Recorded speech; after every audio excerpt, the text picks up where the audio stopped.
Alright, I have these mini cheesecakes done. I'm gonna bite into one. I'm just gonna grab this one with some chocolate on it. Oh yeah. Mmm. Mmm.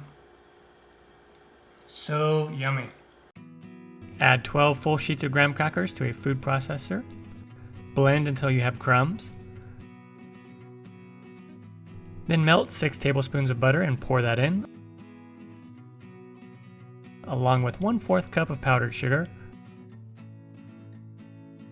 Blend until well combined.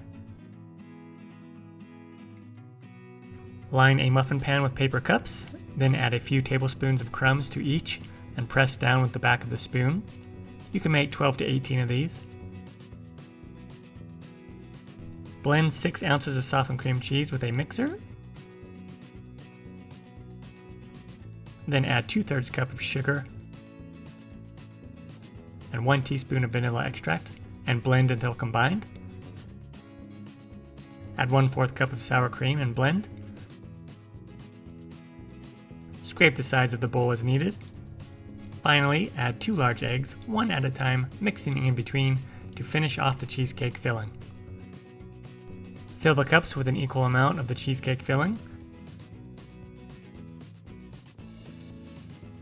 Bake at 325 Fahrenheit for 18 to 20 minutes until there is a slight jiggle in the middle of each cheesecake. Let cool at room temperature for 30 minutes, then chill in the fridge for at least 4 hours. Eat plain, or add toppings like jelly, fresh fruit, Nutella, or melted chocolate, etc.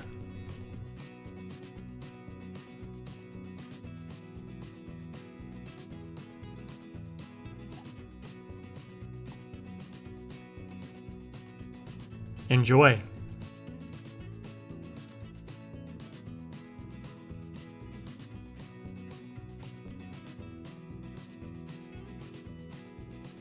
Find the recipe on my website, inthekitchenwithmatt.com.